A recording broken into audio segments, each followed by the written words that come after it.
everybody, and welcome to Impossible Coin. This week's episode got a little bit too big for its britches, and so to make it a little bit easier to manage for you, the listener, we are dividing it up into two parts. The first of which we primarily hang out with Patrick Trainer and talk about some issues relevant to what's going on with E3 this year. We talk about the idea of the Intellivision Amico as like a newfound haven for like alt-right fascism, the way the press was treated for E3, variety of old video game shit, and some stuff that like Patrick is working on, including his podcast and his website, Sega Saturn Shiro. But you probably know that because you've probably heard that episode before this one. In this episode, what happens is Rocky and I dig full bore into the wide variety of full games and game demos that we dug into as a result of Summer Game Fest, E3, and Steam Next. Really taking in all that new stuff and upcoming stuff that the video game industry wants to point our attention toward right now. A lot of it for the good, some of it for the great, and a little bit for the terrible. So hang out with Rocky and myself as we dig into the demos and games du jour. So I played through a significant number of demos since we last talked about video games. Some of them I played on stream on our Twitch, which we're now doing Tuesdays and Thursdays. Thanks to Tegan. Thank you, Tegan. But Tegan's going to stream on Tuesdays, and I'm going to stream on Thursdays. It's on Twitch. We may put together a multi-stream later on, but currently we're just focusing on Twitch at the moment. It's at Impossible Coin. Mostly we're just trying to put in front of people the types of stuff that we are actually playing. I've been focusing on these demos because I know that sometimes when I'm just hearing about games, I don't exactly know them until I look at them. So having a visual aid helps. The first game that I'm going to talk about, I did end up playing on stream, is called Alekon, which is a Pokemon Snap-like. There were a couple of those during the E3 Summer Game Fest season. And Alekon is like Pokemon Snap, but instead of Pokemon, they are nondescript dream creatures. And you have like a hub world that you work out of. And so every time you take a picture of a new creature, that creature appears in your hub world and unlocks like a new mini game. It was actually pretty cool. It doesn't look like they have as many creatures as like Pokemon Snap does, even like the original one. But like it definitely takes note of various poses you can get like the creatures in. And the mini games are kind of neat. The writing, like also you can talk to the creatures, like they speak to you. And I remember Brian and I had a lot of fun hanging out with Grumbo, who's like a very grumpy like octopus creature. Grumbo's the man. He just wants to sit around and listen to his records and be left alone, and I get that, man. Like, more power to you, bro. Some of the mini games I feel like maybe a little underserved. Like, there's one where like a pirate wants you to like go through various resumes to bring new people onto his crew. There's a hide and seek game in there. There's like a ping pong game that you get to play. There's one where you get to make like an Aurora Borealis that kind of doubles as sort of like a rhythm game. It's kind of interesting. There's a lot of stuff going on. It was just a demo, so maybe it'll be there in the full release. Who knows? The next game I haven't played on stream yet. I might play it later. But it's called Clawfish. And Clawfish is a very chill prize grabber simulator game. You basically are on this train and you are dropped off at like this train station at the end of the line that appears to be in the middle of the ocean. It might be a metaphor for the afterlife. Who knows? But there's 3 prize grabbers on these like small islands, and when you grab them, they like they're full of fish. So like each one has a fish, hence Clawfish. And when you grab one and you like successfully like capture it and drop it through the thing, it just kind of like goes out of the pocket and then swims out into the ocean, and you get a little like Animal Crossing-esque like fish description. Like it's just like, oh man, look at that clownfish. I hope he finds his son, you know? Or check out that sunfish. Like, that mohawk looks really sick. Like, shit like that. There's other little stuff to do. There are fish that are just sitting in buckets throughout the island. There are various posters that just, like, seems like summer life in, like, I don't know, oceanic Japan. And you can commandeer a small boat to, like, travel between the islands. It was a relatively short experience. And, it was worth, like, the $4 price tag. I think I played it for about 2 hours. I had a good time. I grabbed a bunch of fish. It was very chill. The next game I've played pretty extensively on Steam, or at least the demo. I haven't gotten to the end of it yet, which is called Coromon. And Coromon is a Pokemon-like. There's a bit more customization that's like surface than there is in standard Pokemon. Instead of using like Pokeballs, you have these like fidget spinners that you hold your Coromon in that look cool. I do like how it had its own like built-in difficulty modes.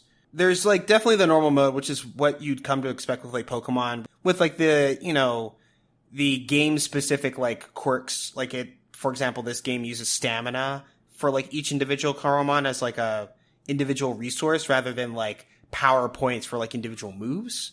It has its own like typing chart and stuff like that. But like there's an easy mode that like every time like your Coromon levels up, its HP refills. And like all the items in the shop are like half as expensive, and you can revive a fainted Coromon with any healing item, so you don't need like the specific like expensive revive. And then I ended up playing the hard mode on stream, and so it's like the Coromon experience, but instead of fainting, Coromon simply return to the wild, so it's like built-in Nuzlocke. And you're also unable to run from battles, wild or otherwise. So like you never run from battles, so like you always have to figure out your way out of the problem. And then there's a difficulty level above that called Intense, which carries over all the stuff from hard, but now you can't use like the game's version of escape rope, where you can just like leave the dungeon and go back to like the main city. And you can only catch one Coromon per zone. I do like that Coromon uses like shiny Coromon as like a mechanic instead of it just being a palette swap.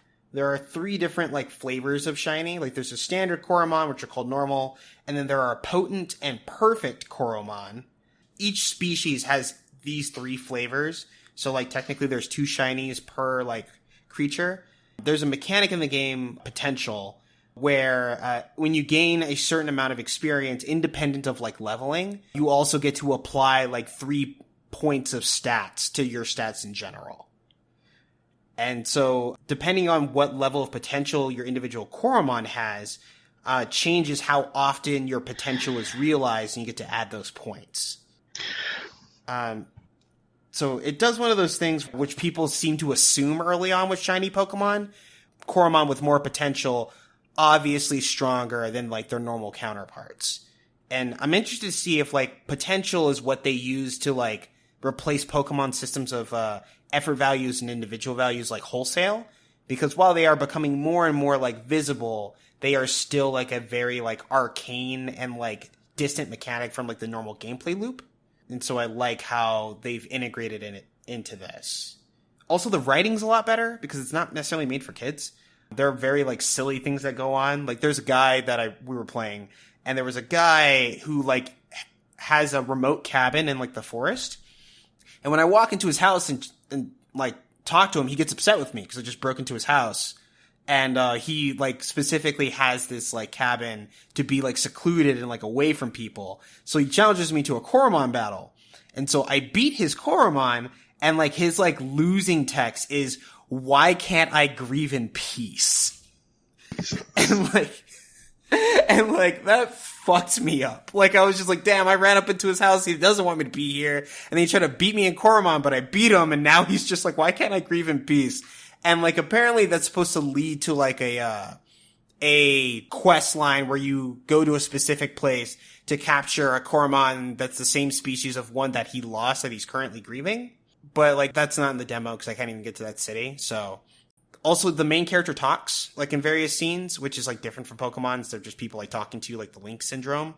And there are like multiple like legendaries throughout the game, but it looks like they're going to play out in a way similar to like Mega Man bosses, where you like get to a zone and then you fight your way through it, and then you meet one of the Titans and then you beat it, and then you try to take a power from it, like its essence. Cause like hidden machines, like as like moves that affect like the overworld, still exist in this game, but instead of being tied to any particular Coromon, they're like kind of embedded into a gauntlet that the game gives you at the beginning, and you have like several powers that you can like shift through. Very much like Infinity Gauntlet shit, yeah. I met like the Team Rocket in this game, who are called Umbra Noctis, which is, you know, really dumb, but whatever. And like one dude, he wants like a particular device from like this lab that I've been collaborating with, and they don't want to give it to him. So he uses his gauntlet to mind control the dude. And now he's just gone. He just took him with him. And I'm like, oh, well, shit. I mean, I guess. The encounters themselves are pretty fun. They gave me like a chore where like a bunch of like, you know, bug type Coromon got like scattered. Well, actually, they're not bug type, they're normal type. That's a whole other thing. But these like bee like Coromon got like loose in the city and like they needed someone to wrangle them. So like I helped. So I'm just like fighting these like random like Beezle around the stage. And one of them was like, I think a potent version, if not perfect. When I was fighting my way through like these caves that ultimately lead to this particular lab, one of the researchers locked himself in one of the rooms and he broke the transformer so he couldn't open the door. So like I needed to overload the transformer so the doors could work, but that played out as a Coromon battle. And it had like unique mechanics. Like if I hit the transformer, it'll discharge like electricity and harm my Coromon. And every other turn that I don't attack it, it just passively heals itself. And so that was kind of a really interesting thing to do, as opposed to just having it be like a single button interaction. And so like I'm looking forward to more stuff from like this team from Tragsoft, I think. I'm actually kind of upset because I didn't get to play the Rescue for Dogs game. To the Rescue? To the Rescue, yeah. The To the Rescue like demo link that I had like expired before I could play it. And so like, I mean, I'm probably still gonna like try it and like really want like mess around with it, but I kind of wanted to get in at like the demo stage. Brian's actually really hyped for Cat Cafe. I hope he played the demo. It's definitely it's downloaded, but like, man, we played a shit ton of demos this week, Rocky. We definitely played some games. There's another one I think you would like, Brian, that's still available on Steam called Deep Night Detective. Well, it's technically the chapter 1 of the game because like it's actually releasing as like an episodic in an episodic format where like you do a case at a time. And Deep Night Detective is the game that's a ghost who runs a detective agency. And chapter 1 is about him trying to get to the bottom of some appearances in an old mansion. So you talk to the staff, the butler Mannheim, the live-in house guests of Valerie Bordeaux, and other staff members like a maid named Friday and another butler named Salazar. And apparently this mansion is extremely haunted. But like, since you're a ghost, and like these ghosts are the types that don't really mess with people, like it becomes like an action platformer for you, but for the people that are like in the house, like they don't notice any of it. But they brought you there because they think that there is some sort of like paranormal like presence that's like behind these disappearances. And I've already fought 2 bosses so far, which is the twisted soul of a dead peacock and a newly birthed sloth demon. I think because like I only have like the one attack, which is just like the punch so far, I feel like the boss battles or boss encounters may have been a bit longer than I hoped they would be. But they are good. They definitely make you do like some silly like platforming stuff in like a rhythm that like favors like control over like reaction. I also found like a creature that's apparently like a very powerful will-o-wisp. It's like humanoid shaped, but it has like a disembodied like red floating hand and a hole where its face should be. Yeah, it's real spooky looking. And like the visuals on the game are great, but I think like the writing is actually really, really fun. And it makes like interacting with characters and interacting with just random objects in like the mansion a lot of fun to do. Like there's like a huge painting of like a former like inhabitant of the mansion. And it's like, oh, I think that there is one of the old proprietors of the mansion, I do declare. And like it's written in like that kind of drawl. Like it has like the apostrophes and all that shit. Also like the detective Victor Spooky just gives 0 shits. Like there's a moment where you're get at a certain point in the mansion where the butler Mannheim is like standing there and he says, this is the room that makes us think that it's paranormal. And he turns on the lights and like there's like a star drawn on the ground. It's not a pentagram. It's just a star. And there's blood spattered everywhere. And then like there's like a bunch of text like written on the wall. And it's like the powers that be seek a vessel for the darkest plans of mankind. And so like Victor Spooky looks at this and he talks to Mannheim and Mannheim's like, we saw this soon after the police came by and we think this has something to do with the disappearances. And then like Victor looks at him and is like, okay, but, and you have a couple choices. It's like give him the insider knowledge or like give him the common like assessment or the common sense assessment. And so like I gave him the insider knowledge first, and he looks at him and he says, Mannheim, this is one of the dumbest things I've ever seen in my life. Like, first of all, this isn't even a pentagram. Like, you can't use this to summon like creatures. Also, like, there's nothing designed to like summon like anything specific. Also, like, since there's blood everywhere, you're not summoning ghosts. Like, you're summoning demons, right? And the difference between demons and ghosts is that demons want something from you. And if they want something from you, they're not trying to appear scary, but the blood spatter in this text is saying, hey, look at me, I'm scary. I think someone's pranking you. But you have to keep, like, exploring, like, the mansion and shit. But it was just really funny for him to come out and say that to his face. Man, like, Deep Night Detective looks like something that could be really great. I'm gonna keep fucking with it. The chapter 1 is currently free, and like, man, like, this writing, like, actually fucking slaps. Like, talking to everyone, you're trying to, like, get to, like, the core of, like, their motivations, but sometimes they just want to sit there and talk shit, and, like, that's a fun dynamic to mess around with. Man, it's cool. I think I played about an hour of it last night, and I do want to play more of it. I regret to tell you that Dodgeball Academia is no longer an active demo on Steam right now, but for anyone that is interested, Dodgeball Academia fucking slaps. It's everything that I wanted from like the old school Camelot Mario Golf, Mario Tennis games that the new games are not planning on giving me. For anyone who didn't play those, Dodgeball Academia is a sports RPG where you play a kid named Otto at an academy for dodgeball, and you have various 1v1 and 3v3 dodgeball matches against other students. Your dodgeball matches are action RPG dodgeball combat. There is a story mission where you go to class, and it turns out today's lesson is about maximizing your strength, so you have to play dodgeball in like live traffic, which is insane.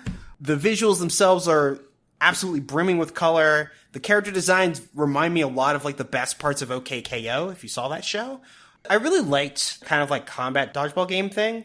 I think the game moves really fast, so it's hard to pick up everything at once, but like in that section that I played, there was like so many chances to like pick up the various mechanics. I think it was really good.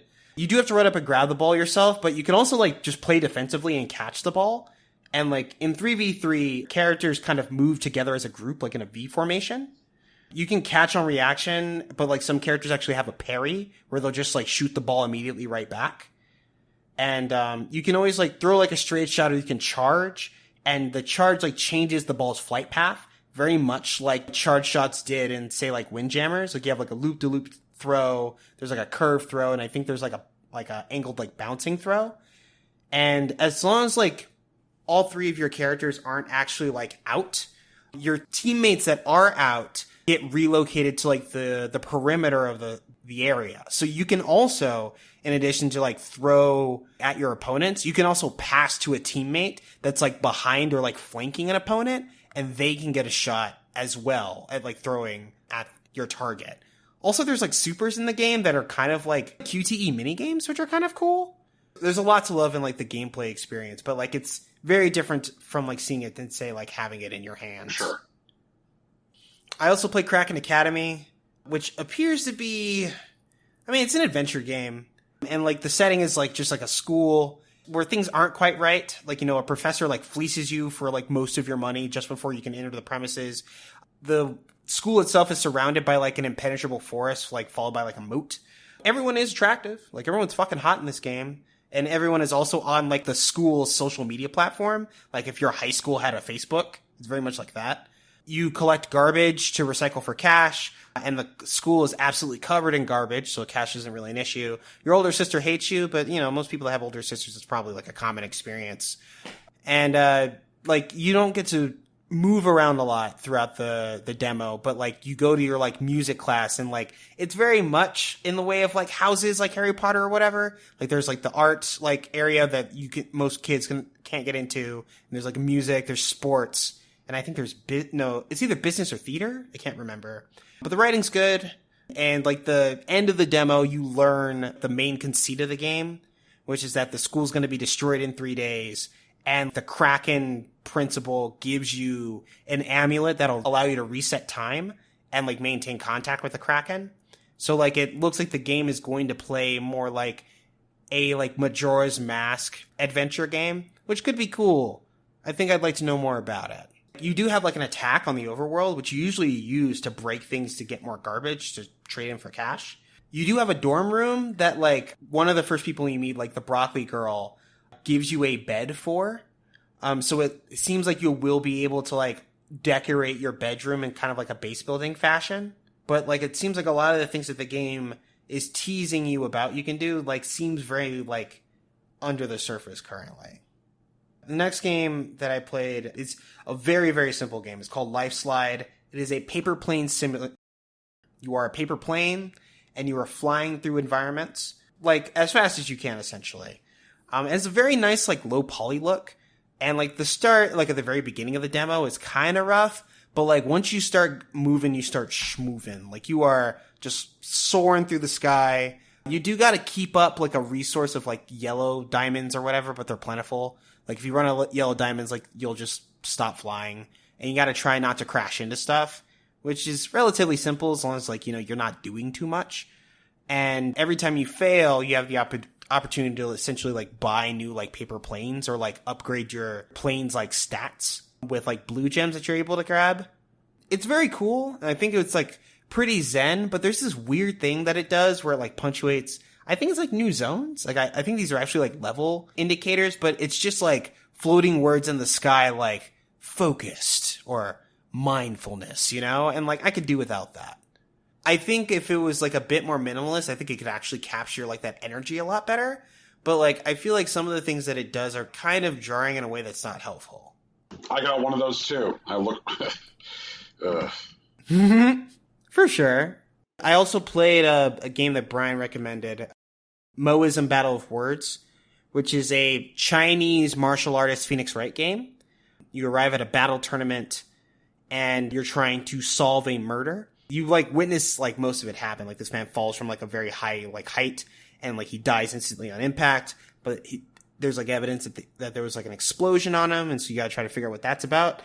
One thing that I do want to talk about is that the game has a fatal error in its demo. If you're playing the game in English, get to the section where you're going to interrogate the first suspect, the game won't start the scene when the language is set to English. It works just fine in Chinese. But yeah, like when you get to that point in English, like the game just kind of like sits there instead of like populating the scene, which is really weird. I used like a guide and got through it with some luck in Chinese. And then I switched back to English, and the other interrogations and like scenes and like interactable stuff work fine in English after that. But it's just that one thing that seemed to like just like mess up the whole thing. I put it down for a day because I was just like, I don't know what to do with this. I don't want to deal with it. But there's a lot of really interesting things that do like sort of like kind of mini turnabout things where like you learn like specific facts about evidence that you can like synthesize to like gain new information or insight on like what happened. Right. It has like the 3D inspection of evidence, which is still pretty cool. And, you know, just the experience of like untangling a twisted plot and like exposing red herrings when everyone's bit on them is still fun.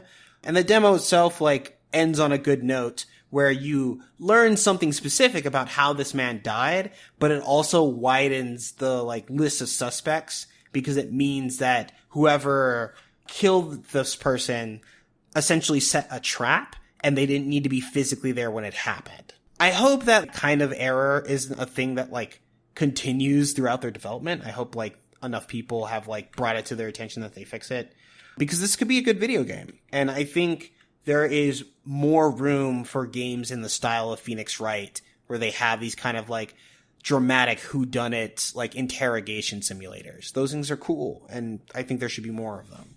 For like the small E3 shows that I enjoyed that were like publisher driven, I really enjoyed the Freedom Games show, and I really enjoyed Eureka. So I'm pulling for those guys. Like, get your shit together. Yeah, I'd like it if your shit was together. I'd also like it if their shit was together. So this other demo like kind of snuck up on me, and it really shouldn't have, to be honest. Neo: The World Ends With You put out a demo, or Square Enix put out a demo for it on both PS4 and Nintendo Switch. And it's timed with the final episode of their 13-episode anime, which also explains to me why they wanted it to be 13 episodes, because it's almost exactly a month before the game actually comes out, which is supposed to be like a sequel to like that story. And The World Ends With You is a action JRPG where the characters are trapped in something called the Reaper's Game, which takes place in Shibuya, where they are battling sort of like spirits while being dead for the chance to come back to life. Now, I played the 3DS game about 10 years ago, and I played a bit of the, not 3DS game, but DS game about 10 years ago. And I played a bit of like the iOS port when that happened. I didn't play the Switch port. And the game seems like it's just like the first chapter. They said that your progress will carry over to the main game if you choose to buy it. And so like the beginning of the game spends a reasonable amount of time explaining its premise, which is fine because like it's a kind of complicated premise. And for people that like don't know anything about it, it's a good idea to like get them up to speed. But I personally just kind of wish I could skip it and get into the game, especially since I like both played the original game and just watched the anime. And like the tutorial does this thing that like some tutorials do, where like they assume I don't know what's going on. Like, you know, like the game can explain to you what's happening, right?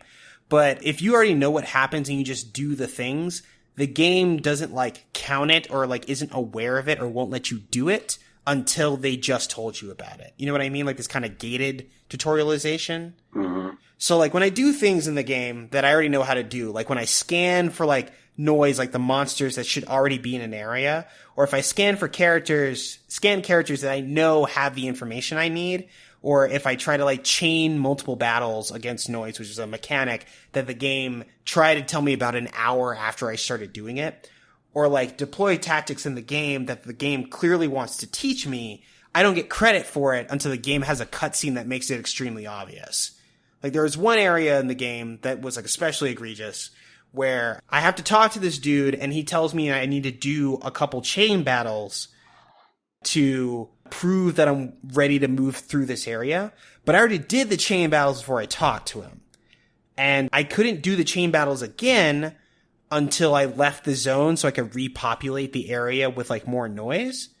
And I feel like the game should have been paying attention when I did it the first time so I could just keep moving through the game because I already know how to play it. And I hope that the rest of the game isn't like that, but it kind of almost certainly will be. But the battles in the game are fun. So like going back to doing those fights wasn't actually the worst thing because the fights themselves are still fun. Instead of doing like pin attacks where like all the buttons are tied to like your protagonist and like your party member essentially like fucks off, except for when they need to do a sync attack with you, each character gets a single pin instead, at least so far, that's tied to a single button depending on your attack. But like the attacks are tied to like the types of moves you're doing rather than like your character itself. So instead of like one character always getting the X button, your X button will always be your melee attack. And like range attacks will always be Y and so on and so forth. It works. I think that may be a bit more efficient, even if it's a little jarring at first. And like the way that battles work is that you juggle skills and like you basically follow up whenever someone lands like their combo and your sync value increases. And once you get it to 100%, you can use a sync attack, which is just a big, powerful attack that tries to wipe out everything. Pretty much every time I did a sync attack, I got a different animation. I got a meteor that crashed into a bunch of enemies. I got a flurry of like laser shots from like a disco ball. I got a giant crushing stone that hit a bunch of things. I'm not sure if it has to do with like the pins that I had equipped or if it's like the last character that got me to 100%, but I'm not sure. Like I'll probably mess with it more to try to figure it out. The battles themselves, they feel good, if not a little easy. In fact, I spent like a solid like 30 minutes or so trying to see if I could turn up the difficulty in the demo. I couldn't. Like everything was stuck on normal. There's a thing that was unique to The World Ends With You where you're able to level down your character. So like reduce like your stats and your health and whatnot. And in exchange, your drop rate for particular pins would increase. And so like that kind of risk reward is back in the game and that felt good. And it also looks like that there are like difficulty specific pin drops for every single noise. So like every single noise, if you fight them on every single difficulty, they should drop a different kind of pin. Not all of them are useful or like unique, but like that's generally how it worked. The game feels good because the combat's still fun. The writing is not as good as the games I've been talking about before. One thing that I kind of missed from the DS game is that there was a specific like dramatic tension tied to the protagonist's story because they didn't know why they were there. And there was like a very stark existential threat to the game. And those things in this game, while they are still like elements, they feel a lot more like an afterthought. The game feels a lot less tense than it used to be, and I'm not sure if it's better for it.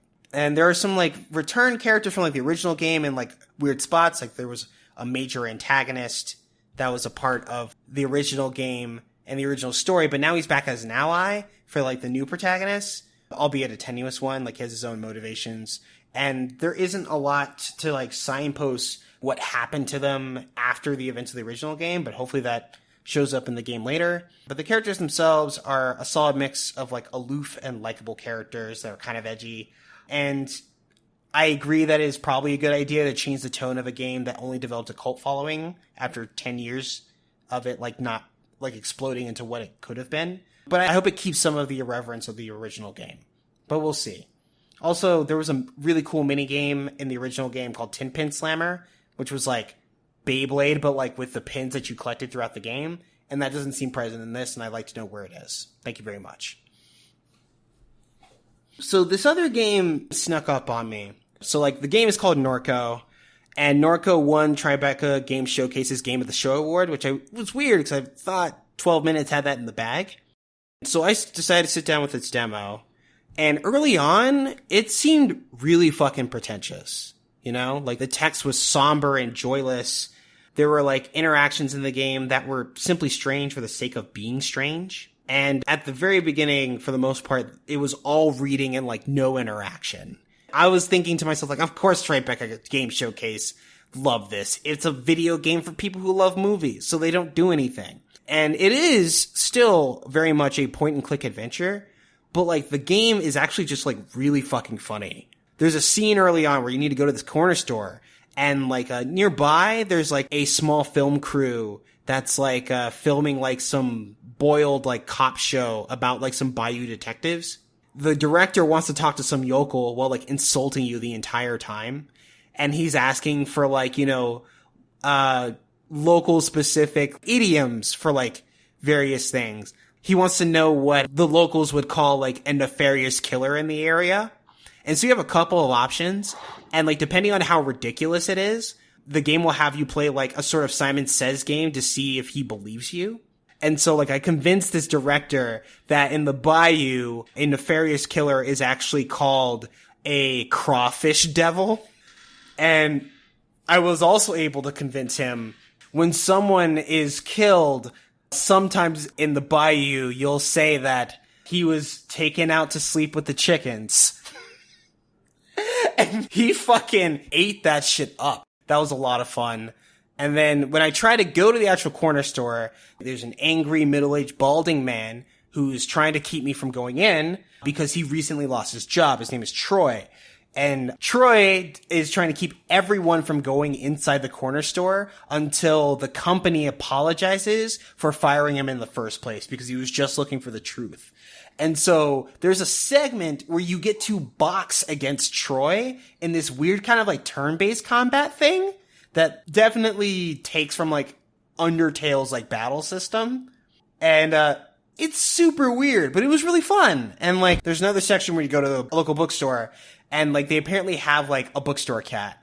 And they say that the cat isn't friendly to strangers, but you can play like the Simon Says game to pet the cat. And if you pet the cat like 6 times in a row, the cat like enters a state of euphoria and then launches through the roof of the bookstore like a rocket. The game does not explain why that happens. Also, this Santa dude, you get to like the French Quarter. In the French Quarter, there's like a pair of beggars like across the street from like the Santa Claus, and they're both begging for money. And you only have $1. So like whoever you give it to first, you give it to them. And I ended up giving my money to the beggar because I didn't talk to the Santa first. And then the Santa, like, goes into this, like, homicidal rage, angry that I gave his dollar away to someone else. And so, like, I felt uncomfortable telling him who I gave my dollar to. God, there's a lot of silly shit in this game, but, like, there's also a lot of, like, really, like, weird, like, dystopian shit. There's an android that worked with your now deceased father who wandered home with your mom years ago and now is just part of the family for some reason. He sleeps under the house. Your mother uses a service to catalog her memories as like her cancer is slowly destroying her body. And so like you go to like one of those sessions where like you recall these memories, the system catalogs them, and you get to decide which ones stay, which ones go. There's also like, I mean, just current dystopian shit. Like there's a chemical plant in Norco that's like slowly absorbing like the city, both like land and its people into its enterprise. There's a techno cult that recruits people by using an app that's kind of like TaskRabbit meets an augmented reality game, and it pays its followers in a cryptocurrency that markets don't trust, called like Duck Coin, I think. There's also like whispers of like people rebelling against the technology that like is keeping them in bondage rather than like assisting them in securing their freedom. Like somewhat Troy like fighting against the conglomerate that fired him, and they actually fired him because the corner store, they wanted to man these like corner stores using an AI that like basically like scans your body and finds your credit card and like charges your account like that, and doesn't like, you know, make conversation or anything like that. It just kind of like has disembodied arms that like asks you if this is the item you want to pay for and then charges you for it. Norco seems to be something that's like meaningful commentary with like a fun point and click adventure game. And so like now, like, I mean, I doubted why it deserved to be game of the show. And like, I still want to play 12 minutes, but I get why people liked it. I was really curious. Like, the reason I bothered to download this before it went away, the demo, was because I saw that Patrick Klepek, who I respect a great deal, said that his two favorite demos this year were Norco and Unsighted. That makes sense, actually. Yeah. Yeah. I made sure to grab both because I was like, all right, if Klepek is raving, then like this deserves my attention. Yeah. So pick it up while you can. I also played a game called Smutty Scrolls, and Smutty Scrolls is a puzzle game.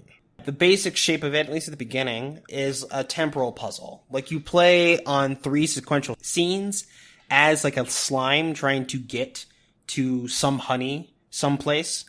And basically what you choose to take with you on the first screen allows you to take certain actions in the second screen that will ultimately get you some kind of smut on the third screen if you're successful. And every scene has about 8 to 10 distinct solutions with a single like image of smut as a reward.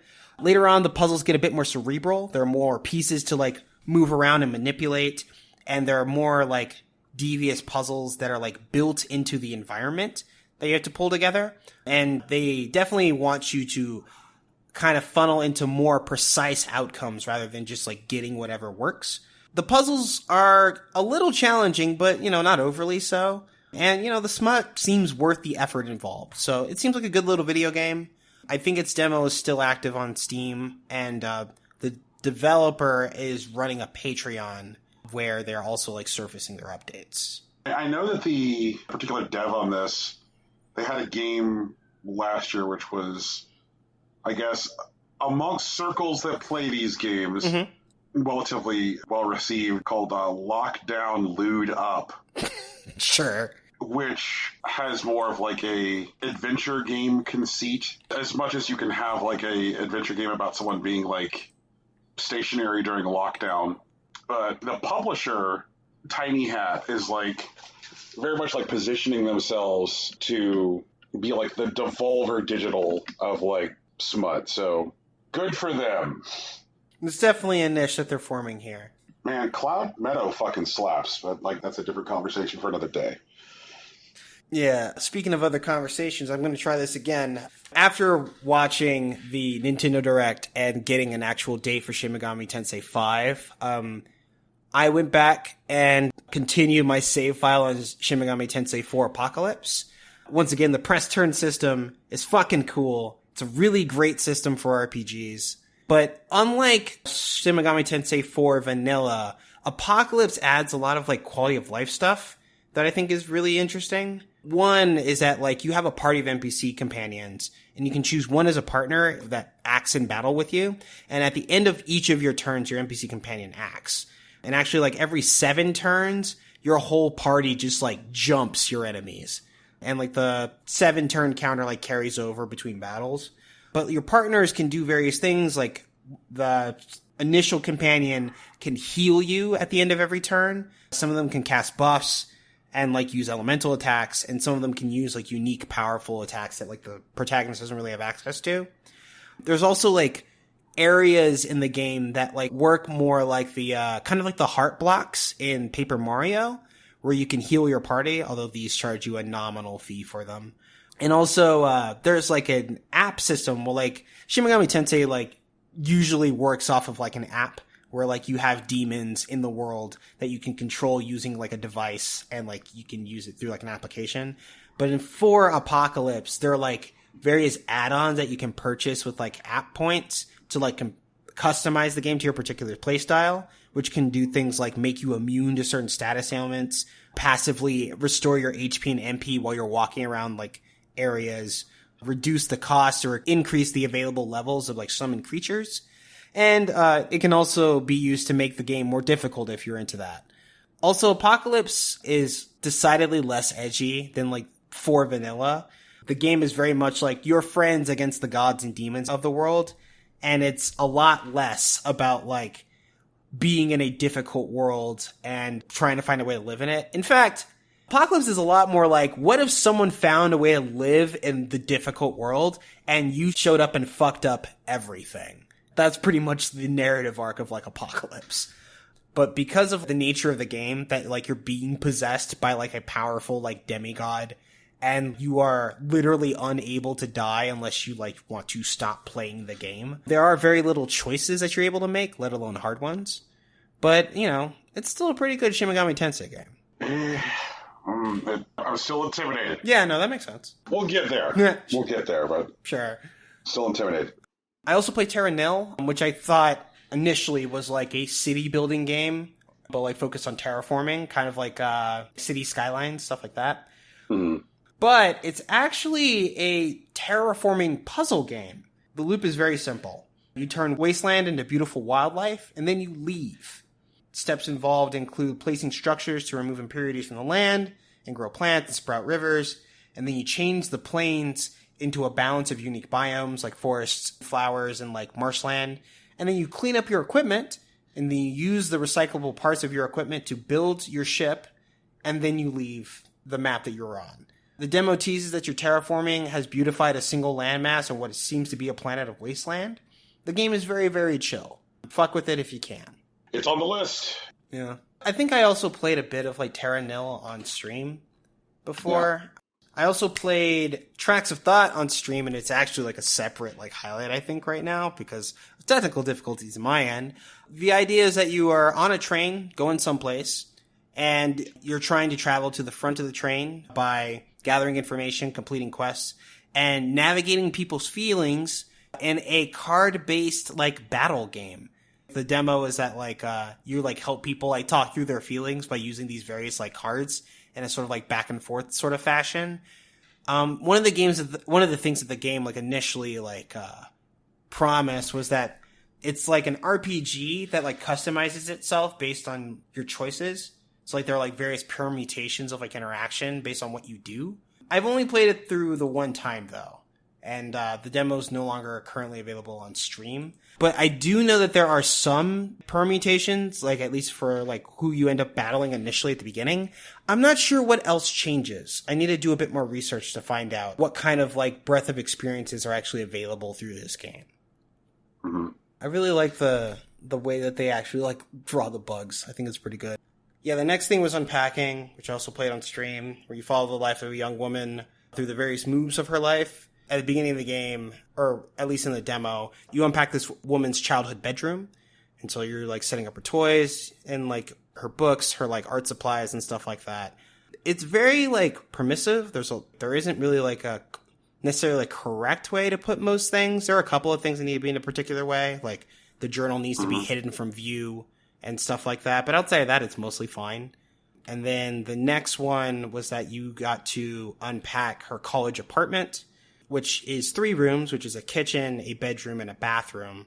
And so, like, you didn't have to put, like, the things in certain places. Like, you can't just put, like, pots in the bedroom and just leave it that way.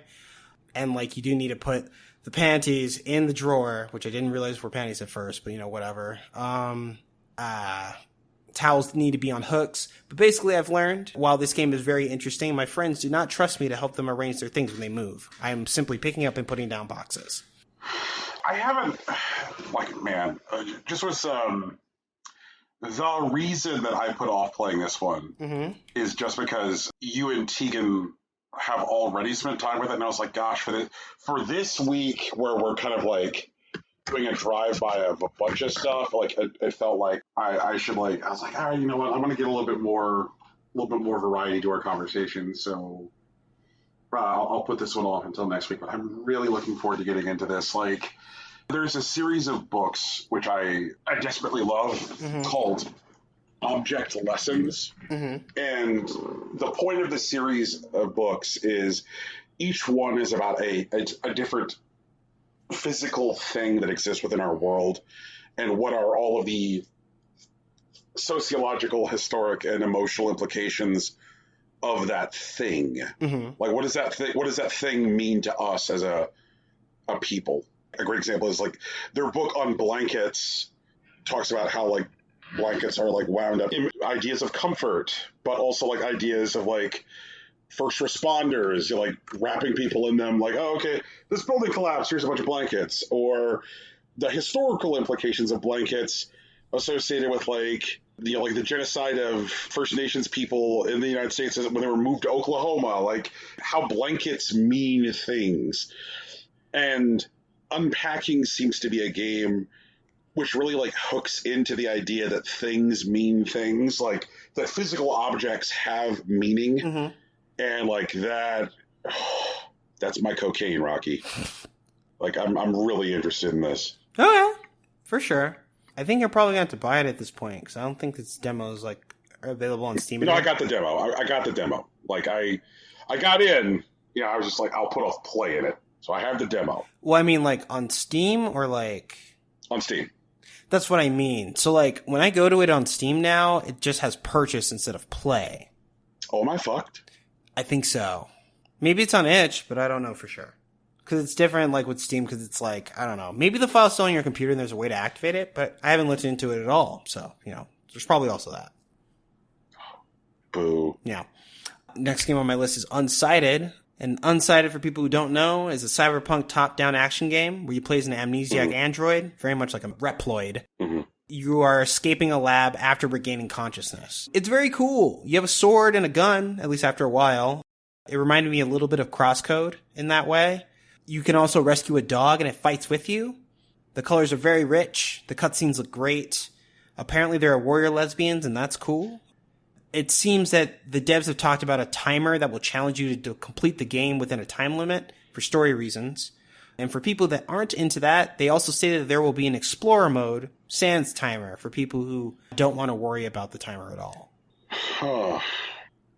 You had a lot to say about Norco. Like, there was a passion to your Norco talk.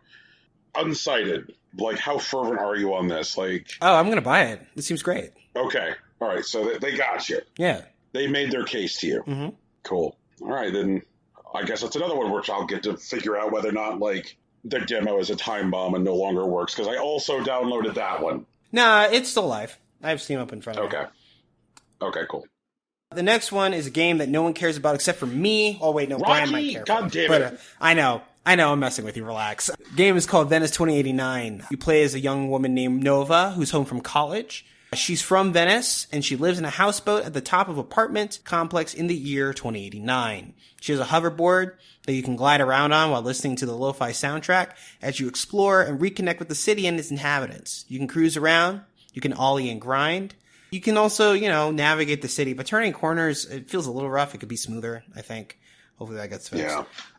You take on quests like putting up posters for your grandpa's upcoming sculpture reveal, finding new ice cream flavors for a forgotten ice cream stand, collecting feathers for a cantankerous elderly homeless woman, helping a delinquent friend steal wires from a surveillance camera, and helping a priest clean graffiti off of his parish. In 2089, Venice floods severely, more so than usual, and on a faster timetable than at present, due to climate change. On day 2, the city floods so that everything below the 3rd floor of any building is underwater. But Venice, this is just Tuesday for them at this point. So what they do is that they have wooden walkways between buildings that rise with the flood, and they also build flood doors that seal out the water on floors that would normally flood so that it can be sealed according to the forecasts.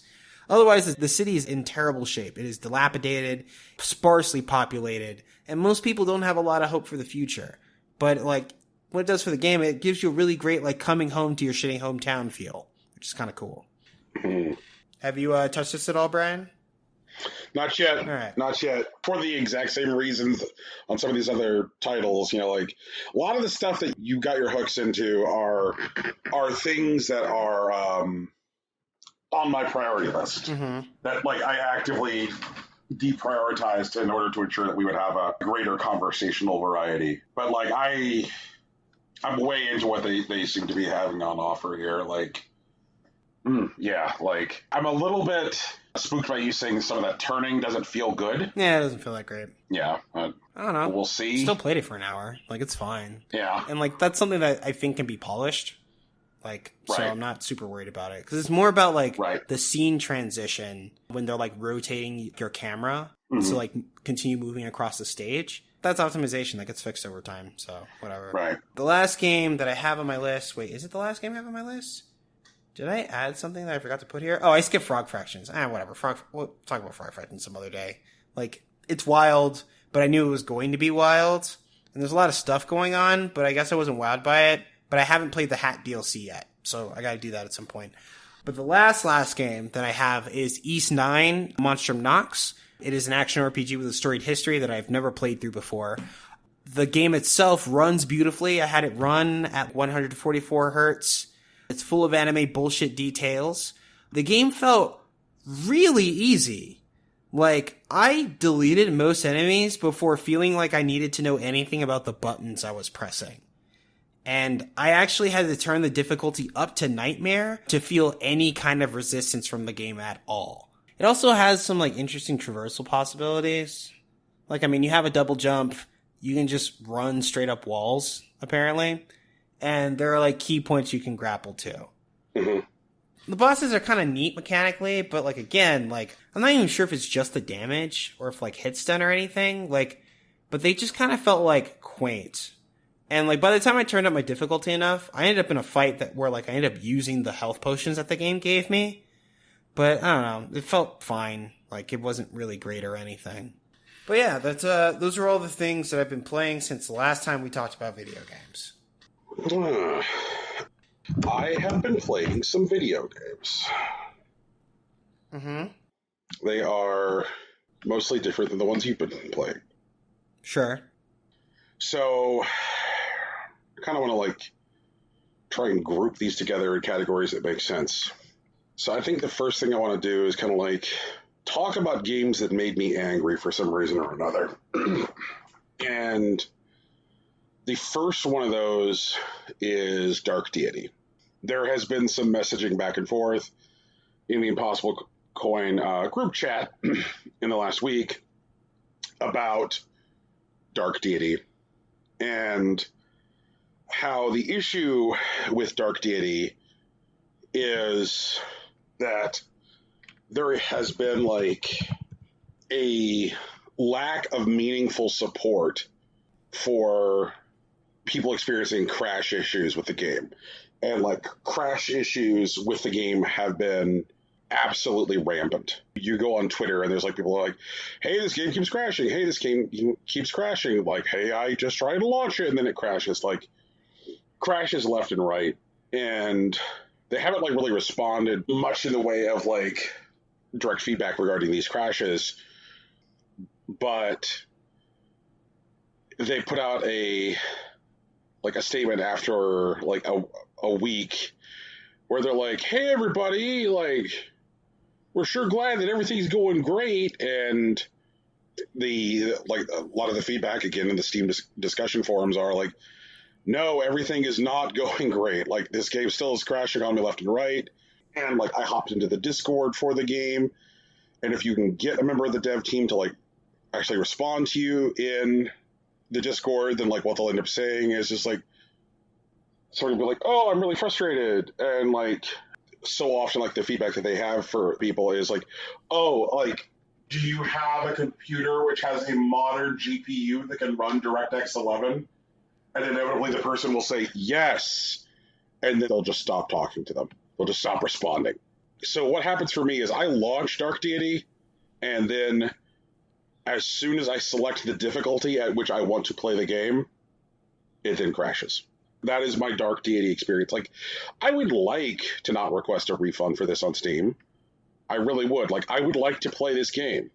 You know, like, like I was obviously charmed enough by like what was shown of it, and then watching some of the streams of it being played, that I was like, okay, this seems neat. And I finally felt like I had the case made to me when they showed like a pretty robust difficulty system with like individual like sliders for like controlling different things.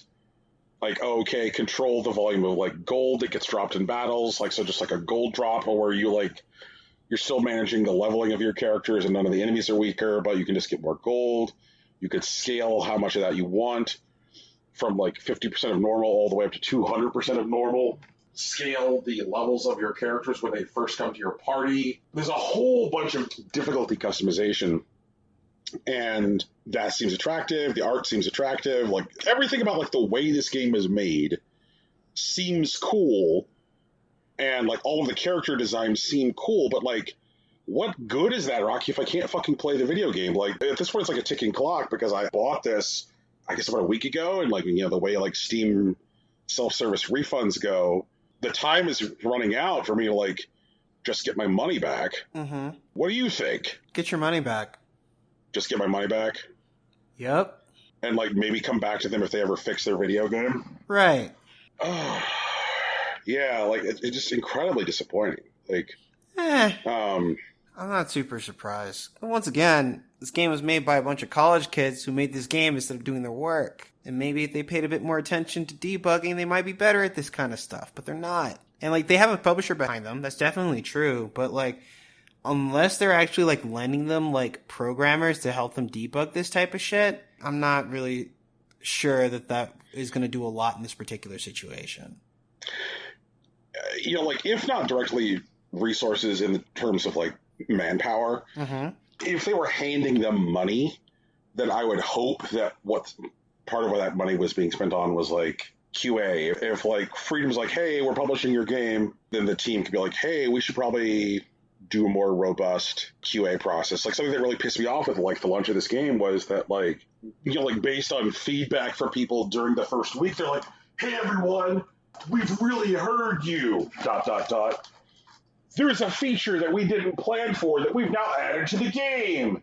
And it's like, no, adding features with like zero QA is not what anyone wants, because like they devoted like patch resources to launching this new feature, which people wanted. And now, by all accounts, that new feature doesn't even run right.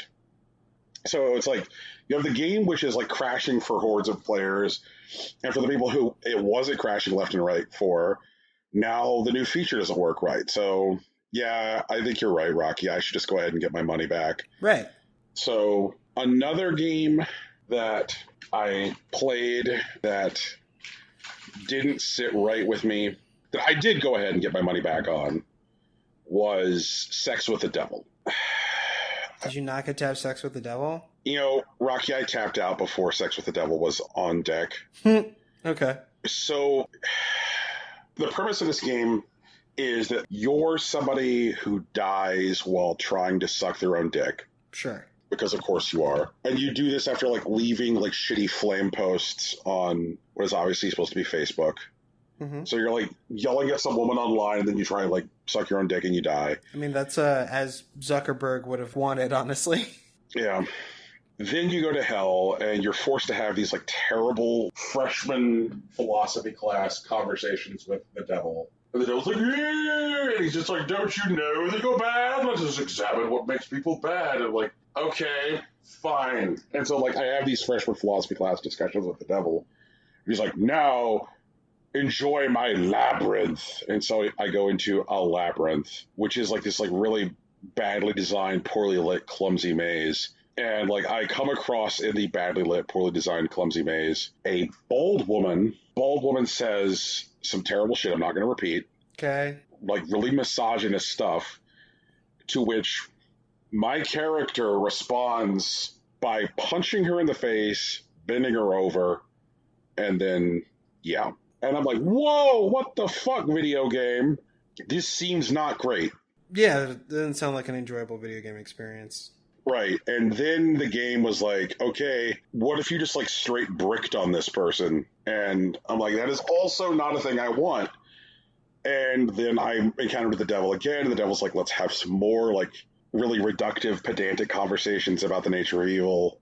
What seemed to kind of like set itself up as, in the very opening moments of the game, as like a criticism of the type of people who would be terrible online and then try and suck their own dicks. Like, I have no problem with a game setting its targets on incel culture. Those people are terrible. But like, the game ultimately felt like it was part of incel culture rather than being a criticism of it. Yeah, it's more like an incel corruption arc. Right. I can't get behind that. And the thing is that like we have talked on the show about like me being an advocate for like, you know, sexy games, adult games, and I'm all for that. I'm all for those, but like I can't get behind the kind of like moral philosophies that Sex with the Devil seems to be peddling. Mm. It seems to be a sex game for bad people, which I'm not in favor of. There's a whole bunch of other games from like Tiny Hat I would rather play if I'm going to fuck with that. But like the reason I wanted to check it out was that for some reason Sex with the Devil burst into the top 10 on Steam during E3, and that felt weird to me. I was like, okay, why are all these people buying Sex with the Devil? And now I just have to feel bad about the nature of humanity. Like, the next game I want to talk about is a game called Dreamers, in all caps. Mm-hmm. I'm not sure if I'm disappointed in this game.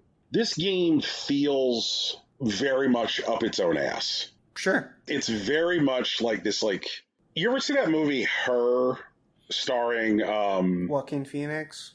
Yeah. Yeah. And like the whole thing feels like, what if McSweeney's published a movie?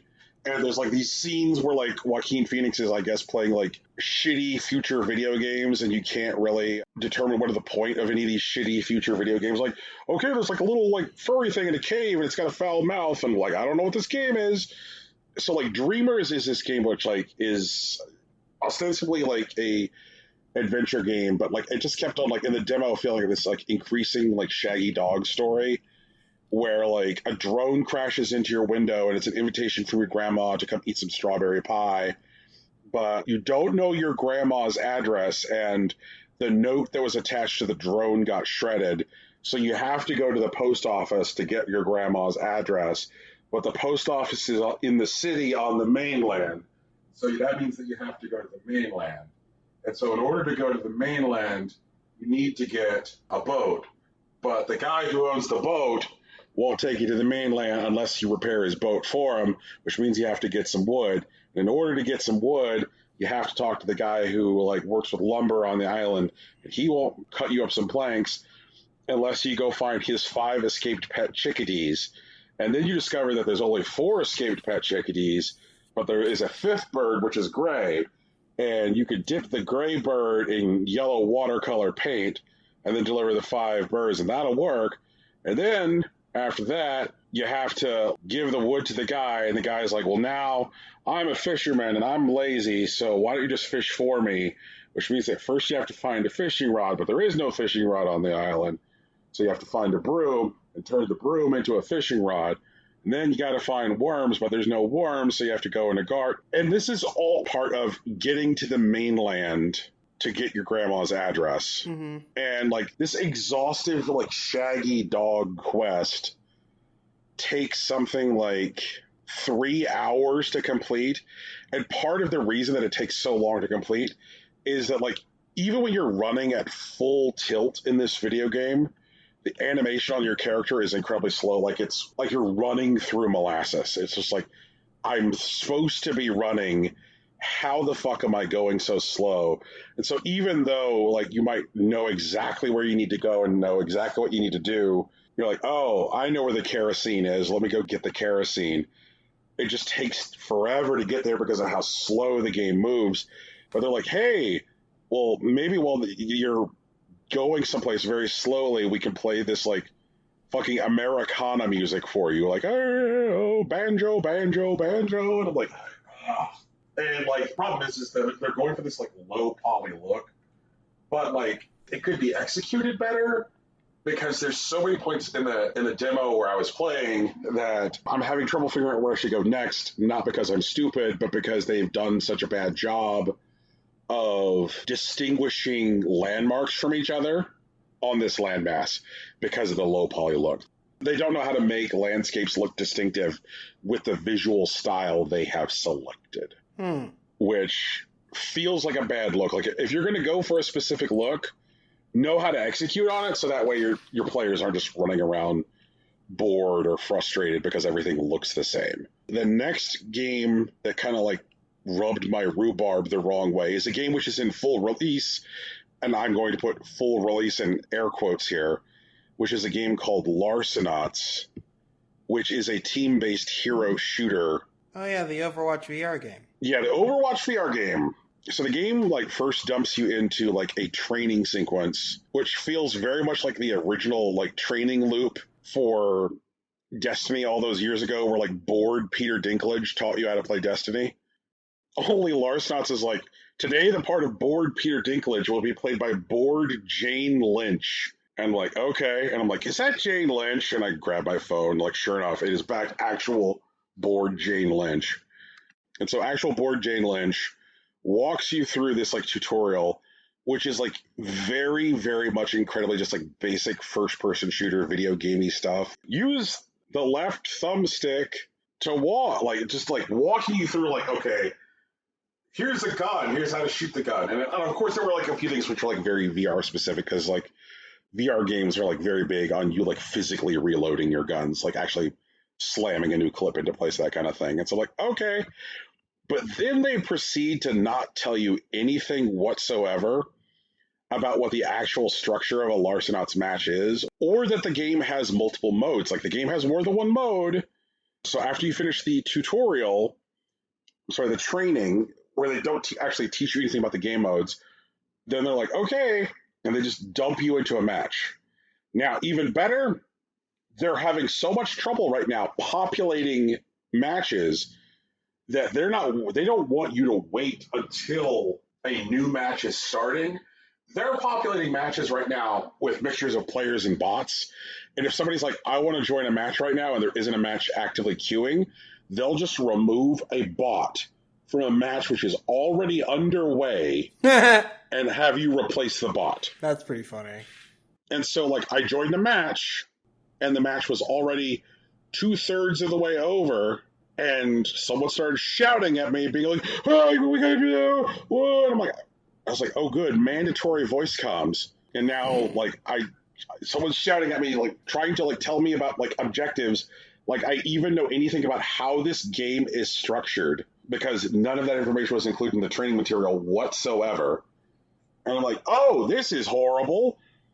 And I did what apparently lots of Larcenauts players do right now, which is immediately drop from the game. Yeah, sure. Right. And so I tried a couple other matches, and I would go into matches, and there was one point where I went into a match and I was the only human in the match. The rest of my team were bots, the other team were bots, and so much of what the bots do is just like stand around, like literally just stand around. Yeah, like in Spellbreak. Yeah, and I'm like, I guess like I'm just gonna like steal the payload myself. And then at one point, one of the games where I was the only person in the game, someone joined in the game. They were on my team. They were also frustrated by the uneven player populations and low player populations. And I guess they were also 12 years old, at which point they started shouting at me in their 12-year-old voice, going, "Ha ha, fuck you! Ha ha, fuck you!" And proceeded to like shoot me several times. Best part, they were on my team. They were just excited to see another human. So that's Larcenauts. Larcenauts feels very much like it is in the earliest of like early access. Like, it feels like an early access game, but they're out there saying like Larcenauts in full release, and I would have no problem if they were selling this exact experience, but it was labeled early access. But like considering that there's nothing which actually trains people about match structure, and that they're flinging people into matches which are already underway, like they're basically setting everybody up who buys this to have a bad time. Ugh. I played a game called Metamorphosis. based on the Franz Kafka short story. Sure. So you are a man who turns into a cockroach. Mm-hmm. It appears to me that the way the game presents itself is like a series of escape rooms. I mean, fine. Okay. Yeah. And I'm like, all right, whatever. If you want to make a really big escape room where I'm a little tiny cockroach, I guess you can do that. You know, I played through this with my wife sitting there, and like when we got to the end of it, we were like, I can't really figure out what this game is trying to accomplish. Because it seemed like what they wanted to do was just another escape room video game, but like the hook of like making the character like low to the ground and not have opposable thumb. Like it seemed like they just wanted to make like an escape room video game, but the way that they could like, I guess, pitch it or get it over to the finish line is the Metamorphosis hook. And so like occasionally you'll be like wandering around an escape room and it'll just like throw a Kafka quote at you and I'm like, okay, I guess, fine, whatever. So I guess that's a thing. Not too much to write home about. I was very much charmed by a game called Wunderling. It's like, no, before I do Wunderling, Paint the Town Red. Then we can move to Wunderling. Okay. Paint the Town Red is another game where I'm just like, what are you trying to get accomplished here? Paint the Town Red is a game where you are in a bar fight, and it's just like, whoa, paint the town red. Basically, like a gigantic fight erupts around you, and it's kind of designed like a roguelike experience. Like when you ultimately get beaten to death in the game, it'll like throw a statistic up on screen telling you like how long you lasted, how long you went without dying, how many people you beat to death before you were beaten to death, that kind of thing. And I could kind of get behind that more easily if the act of like punching people in this first person bar fighting game felt better and was more fun. And like, I guess I'd be fine with like feeling very silly and doing the punching if the punching was like satisfying and landed well. But as it is, like, it just feels like the most effective thing to do is to like run into like some small room in the bar, like either the kitchen behind the bar or a storeroom or whatever, where you can like force people into a bottleneck in order to come to you, and just like stand at the doorway punching them as they try to come to you, because it seemed to be like, as near as I can tell, like the most effective strategy for killing the most people before you eventually die, and the best strategy for like lasting as long as possible, is to like do laps around the bar, running from people, building like a herd of people behind you, chasing you, who want to kill you, and then people from the pack get peeled off as they enter into fights, calling the total herd.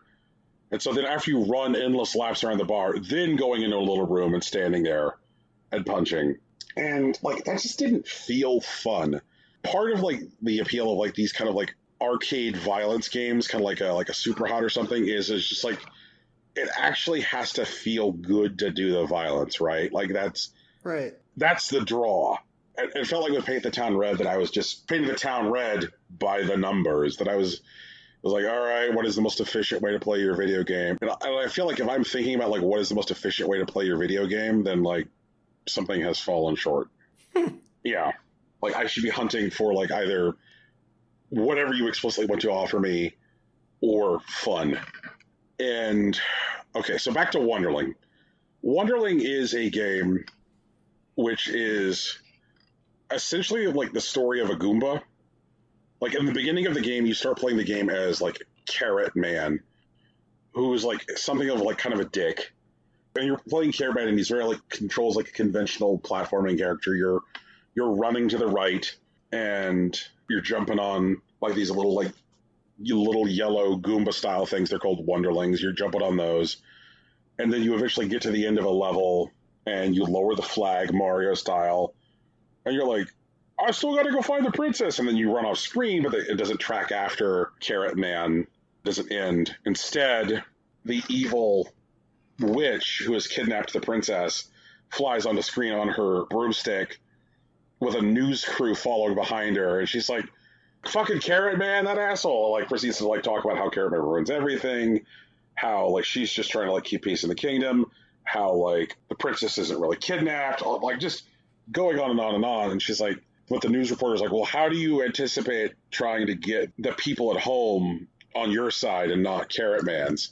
She's like, well, what they want is they want a hero. And The only way that we can find them a hero is to find them a hero which has even more insurmountable odds than Carrot Man. And so she ends up resurrecting the last Goomba that Carrot Man killed in the level before he like lowered the flag. Like, sure enough, one that he landed on when he came out of a pipe. She like resurrects this Wunderling, and she's like, Wunderling, go forth and destroy Carrot Man. And so like now you are this Wunderling, but like this Wunderling controls very much like based on like the movement logic of Goombas.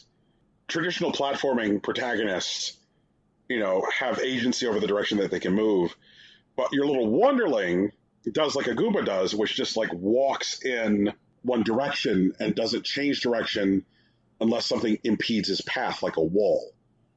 And so like you have the ability to control when you jump, but like you're always going in the same direction unless you can find something to turn you around. So you're always moving when you have to find ways of traversing the space by interrupting your path. Another issue that the Wunderling has is that he needs to consume coins on a regular cadence or he will die. If he's not eating coins regularly enough, he will die. And so like it seems to present like a lot of the features which are charming of like platforming. So it's like a hybrid of a platformer and an auto runner, and taking aim at like the traditional structure of like platformer versus like nondescript villain. And so like a game offering up like, well, what if you were the Goomba? Not even like what if you were Bowser, just what if you were the Goomba, I think is fun. Okay. Yeah, they seem to be doing it well. Miscellaneous, A Tiny Tale is one that like was only like briefly shown in a couple sizzle reels during E3, but I was like, okay, what is this like little robot game? Like, I like little robots. Who does like a chibi robo? And so I grabbed this demo, and this is very, very much like a rare platformer from back in the day. This feels like a Banjo-Kazooie game. Okay. It has that same goofy, like, British-ass beans on toast sense of humor. Like, the way the characters talk have that same kind of like, ho, ho, ho, ho, like, kind of like noise while, like, they're getting their dialogue and subtitles. And so it feels very, very rareware. Tons of like collectibles scattered throughout levels, various quests that you could pick up throughout levels. And I like that this is one of those without necessarily like loudly broadcasting it or like hunting for an aesthetic that would make it abundantly obvious. It seems to be now that like if you're kind of going for something that feels a certain way, like they would give this like a name like Nuts and Bolts or, like Alloy and Metal, just, some name that says I'm a rare style platformer. Like even when the original dev team for Banjo-Kazooie came together, they, put a name on it that like screams, this is a rare game, with ukulele. Right. And this just seems to be like, hey, this is going to play like a rare 3D platformer in every way, but we're not necessarily going to like scream it in our marketing and like the visual design for our game, which might work against them because I had no idea that that's what this was until I downloaded the demo. Right. Yeah. So maybe they can message that more effectively, but I think if this gets in front of the people who like those kind of games, that they will like it. Okay. Played a game called A Juggler's Tale, which is a 2D side-scrolling puzzle platformer, which is designed around like small, discrete set pieces. So think Limbo or Inside. The tone of the game is nowhere near as like dour or dire as those. But this game will definitely pull at your heartstrings because in this game you're controlling a marionette. Why is it called Juggler's Tale? Not immediately clear from the demo. Okay. Yeah. A lot of the like puzzles that you encounter are because of the nature of the character that you're controlling in this platformer. So like if you run up to something and it's like overhead, your character can't like say just run underneath of it because of the strings on the marionette. Mm-hmm. which seems to be interesting because it controls how you interact with the space. Like things getting like tangled in your strings, things binding you so you can't proceed, your strings getting wrapped around things all seem to be like possibilities that have to be accounted for in your solutions to the puzzles that you encounter. All of the other characters in the world are marionettes as well.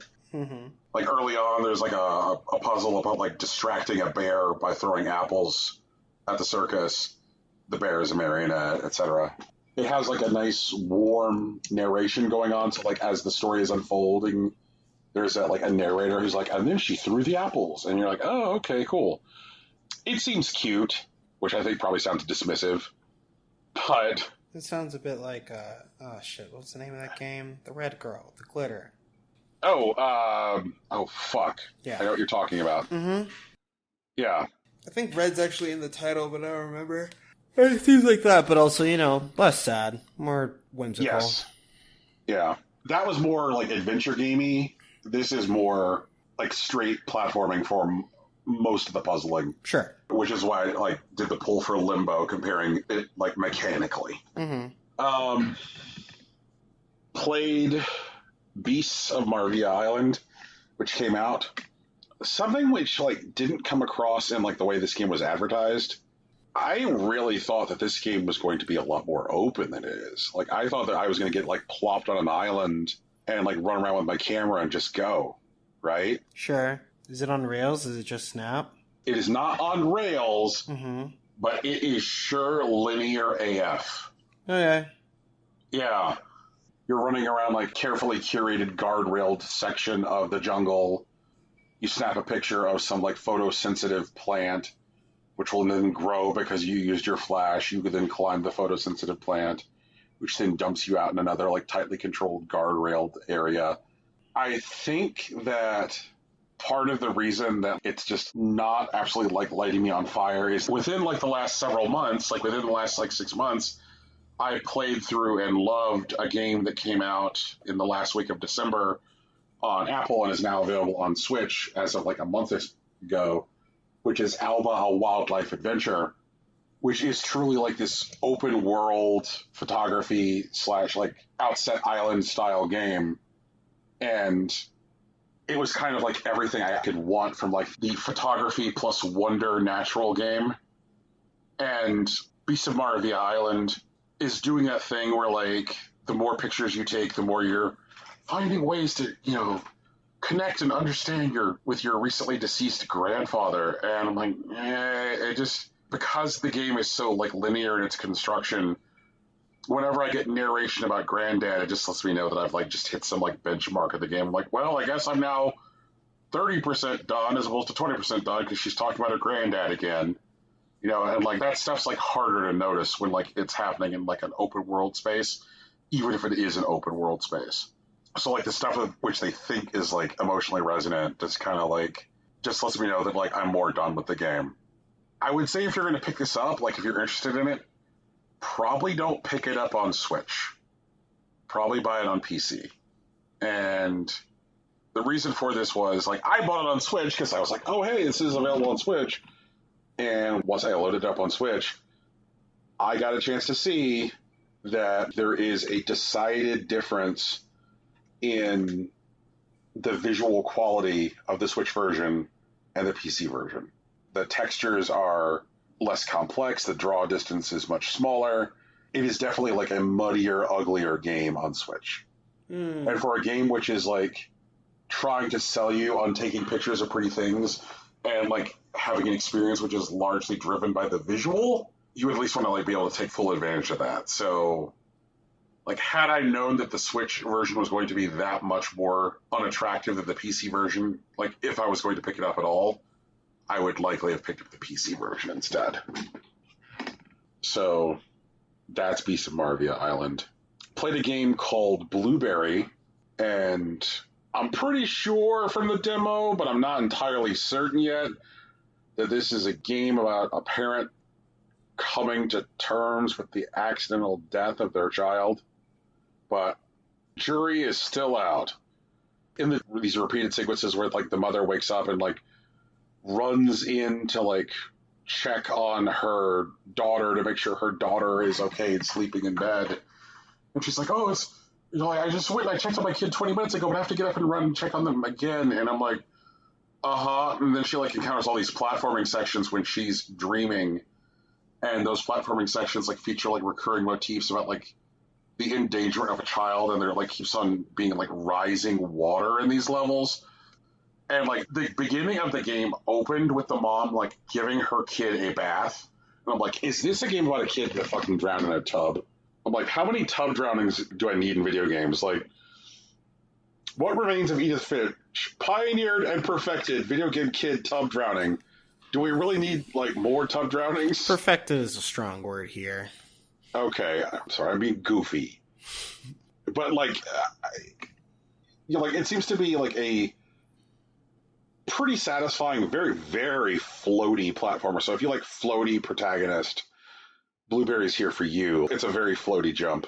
Think Princess Peach in Mario 2. And I'll put it this way, I'm enjoying the mechanics that are available in the demo, and the movement seems satisfying. I like the visuals. So I like the visuals, I like the pace, I like the music, I like the jumping, but I kind of feel like this game's gonna be surprise, her kid was dead all along, at which point I'm gonna have to go I was not surprised. So I don't know. What's your beat on that, Rocky? Blueberry? Yeah. I don't know, I didn't play it. Okay. Look at this. Wow, this is really bright for a game that's possibly about drowning your child. I think it's implied that what happened was, if the kid is dead, that the drowning was accidental. Yeah, sure. Either the child was in the tub and drowned, or, maybe the mom who was supervising the tub time, fell asleep while the kid was in the tub. I don't think that, there's anything about, the death of the kid, which is, intentional. Sure. But I definitely do think that, this is a video game about a kid that drowned in the bathtub is on the table. I played Lake. I played Lake on 2 platforms. Because I tried to play Lake on my Xbox One. And my Xbox One gasped, panted, and fell over and said, "My spleen." It chugged. It was very, very evident. It was the very upward limits of what an Xbox One could do. And so then I put Lake onto my GPD Win 3, where it ran with no problem, and I'm sitting there comfortably playing Lake in a handheld form factor, and I'm like, gosh, we really have got to fucking get our arms around this semiconductor shortage. Having this demo out and available for download for Xbox One, I really think that this game should not be available for the Xbox One. The performance is so bad on that platform that I think it would put people off. I think the demo would put people off of the game altogether. It should be limited to Xbox Series X and S, which is a shame, but it's just what it is. The game is very much a chill out game. Get to know the map of your delivery zone as this mail carrier, and you're driving around and you're running into old acquaintances and new people, and you're handing over the mail oh, what's going on with you, Dolores? And it's that kind of hipster hangout vibe video game that I think, say, something like Dreamers wants to be, but Lake actually nails it. It is possible to just make a hipster hangout video game. I just think that you need to work a little bit harder if you're going to do it. And Lake feels like that. It does have some weird anachronism stuff in it. The game takes place in 1986, but in 1986, the main character has a blog that they're passionate about. I guess it wouldn't even be a blog. They keep a diary thing on their oversized chunky laptop, and because the game realizes it's 1986, they're like, oh wow, we can't just have her having a nice small laptop. So she's got this ridiculously huge laptop. I feel like people did that in the late 80s. I mean, it wasn't common, I think, but I'm pretty sure it was real. I think the problem that I have with it is just it doesn't really acknowledge how niche computing was as a hobby at the time. Sure. And then the additional layer of the problem statement is, which is how niche is using a computer to keep a daily diary. in a space where you're not really like facing that information toward other people. And like as social media networks grew, there was that like period of time where like the primary content that was shared on networks was like diary style content. But the way that she's writing in the diary in the game is very much as if somebody else is going to read the content. Like it's written like a blog, not written like a diary, if that makes sense. Sure. Which feels anachronistic. And it's like, I don't doubt that there are people in 1986 who are using computers to keep journals. But like, I don't think that they're like, say, buying laptops to do it because of like the expense of like portable computing. The expense of portable computing in 1986 is like so big, so bulky, and so prohibitive that if there are people in 1986 who own computers for purposes of keeping a journal, then they're not doing it on laptops. But this game is trying to communicate with like a visual language and a computer language that like it knows that like the modern viewer is like familiar with. I'm just like, this doesn't seem right. You know, like which kind of reminds me of like a TV show I watched recently called Cruel Summer, which takes place in like 93, 94, 95. And there was some stuff that like Cruel Summer was doing with like the way that people engage with the internet, which was like definitely not things that people were doing at the time. It's like, all right, whatever, but like this is the way we tell stories now, and they're having trouble telling the story they want without having the internet in it, so I guess here we are.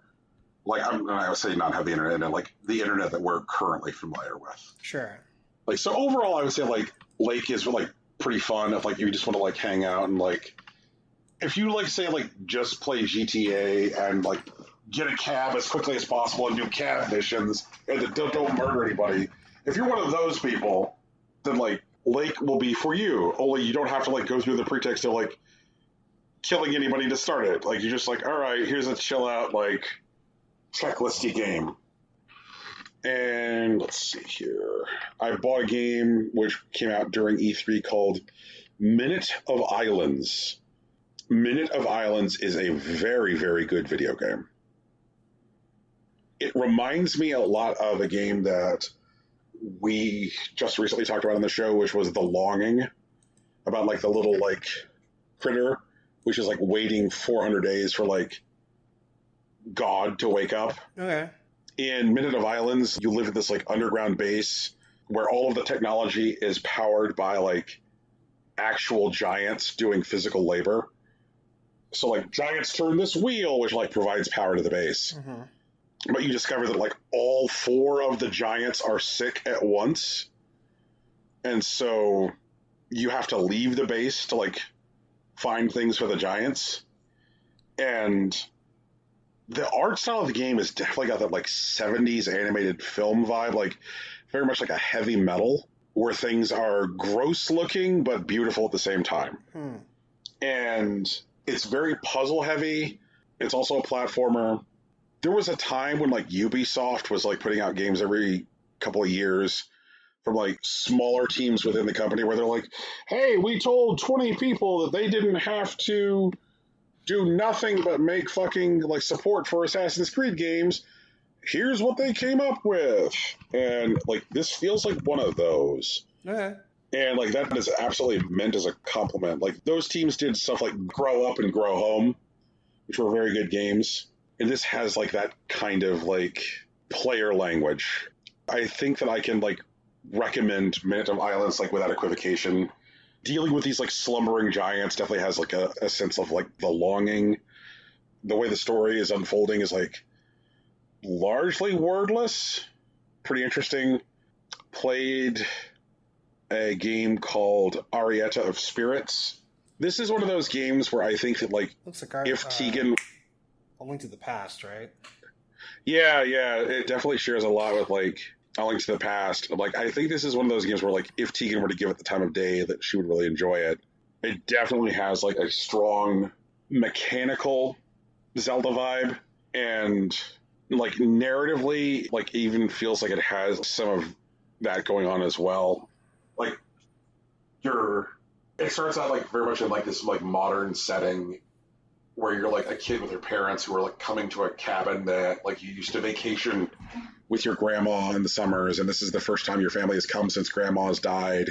And it starts out with like your first day on the island. You're just kind of like wandering the island, like looking for apples so mom can make a pie while like your dad is chopping down a tree. And so like it kind of gives the opening section of the game that kind of like just wandering sense of adventure that like Miyamoto like always talked about, the thing that like inspired him to even make Zelda in the first place.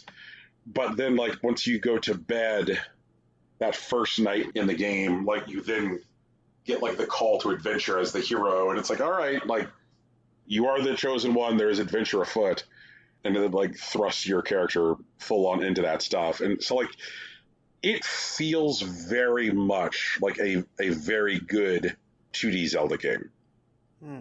They know what goes into the pie. They know how to make it. So I very much hope Tegan plays it. I can never quite tell like how much of her love for Zelda is like, just bound up in the franchise itself, or she likes what those games have to offer as like gameplay experiences. Sure. Yeah. Which leads me into Sable, because something which is not, I think, immediately apparent from watching the previews for Sable is that Sable is very much like mechanically, hi there, did you enjoy playing Breath of the Wild? Because if you enjoyed playing Breath of the Wild, you will love the shit out of Sable. I mean, that's a big ass. Aren't there like 20 games that are making that exact promise? Yeah, and this one I think did more to land it than any other, and the biggest reason that they did in the demo is that, again, something which wasn't clear from the trailers, is that the writing in this game is spectacular. Yeah, like this game like throws you into a village right at the start. So like your call to adventure and your story starts in a village where like your character is about to like set out on a ritual journey as part of like a coming of age, and they are able to like start like setting the table for getting to know the world by like, you know, exploring your village, talking to the people there. And something else which is kind of interesting with the way that Sable tells its story is that in addition to telling story through dialogue said by characters on screen, it uses an entirely different font for like the way your character responds to characters, but it also presents it as like first person thought about your character's responses. Like if somebody's like, okay, well, are you scared to like leave the village tomorrow? Then you'll get like on screen like, no, I lied. You'll find out like what your character says, but you also find out like what your character's thinking or feeling by getting that like internal monologue as well with your character's dialogue, which helps to like paint your character more richly. And then using a third font for kind of like a third person omniscient narrator. So that way, like, as you're exploring and you're doing things, you might get text on screen, which is not being said by anyone and not being thought by your character, but it's information that they want to arm you, the player, with, and not necessarily arm your character with.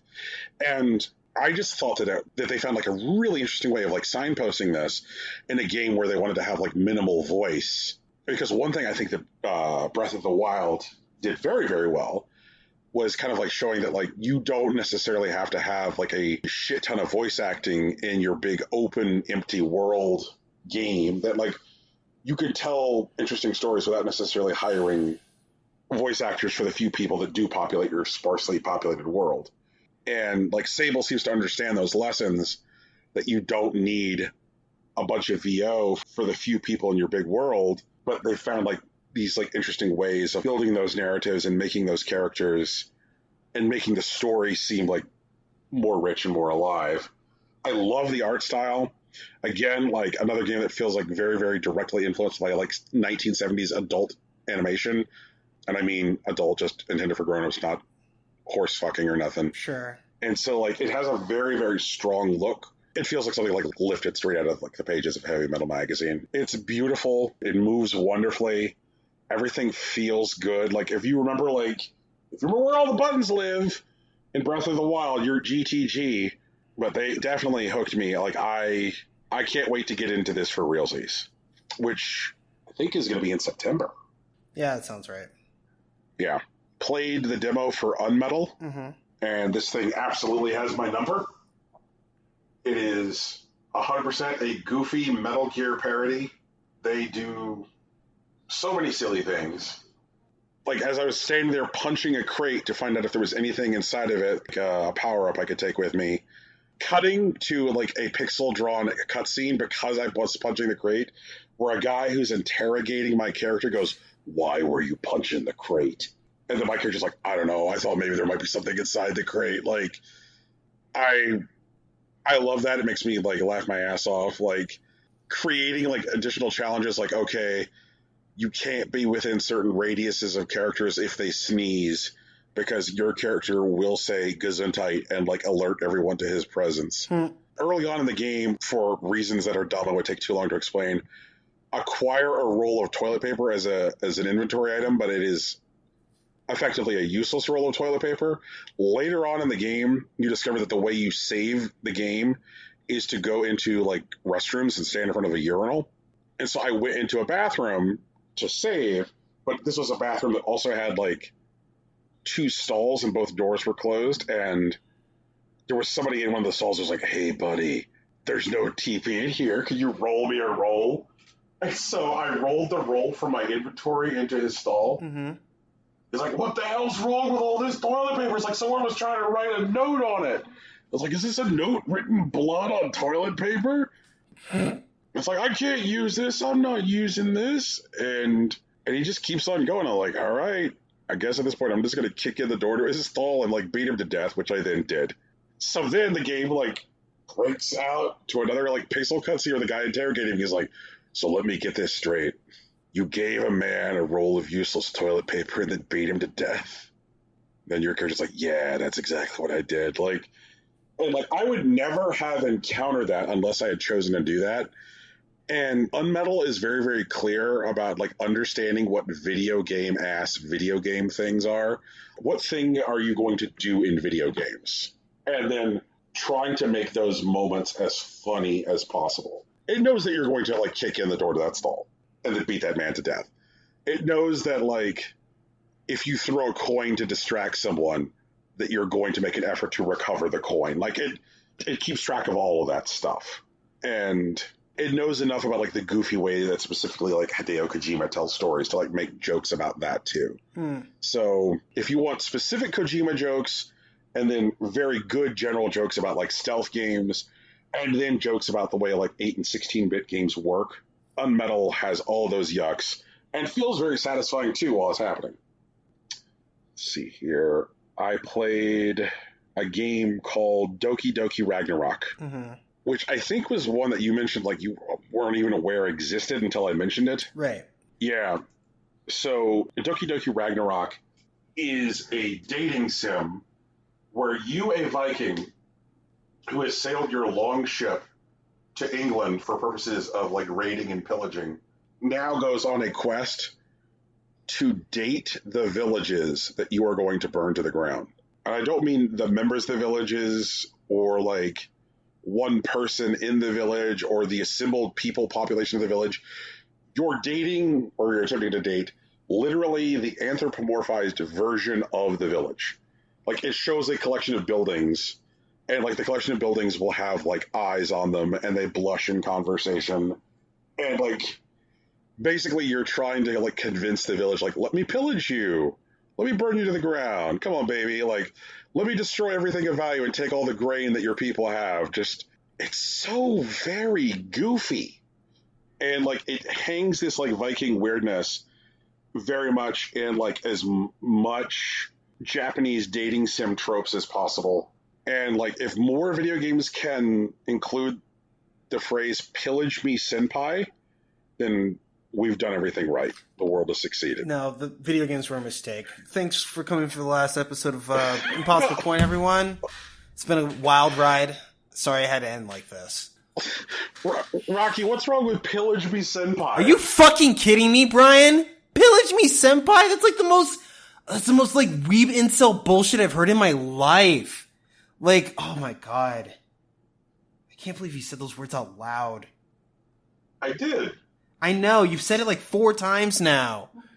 So I'm taking it that you're not charmed by Pillage Me Senpai. Absolutely not. I'm enraged. I'm infuriated by that collection of words, Brian.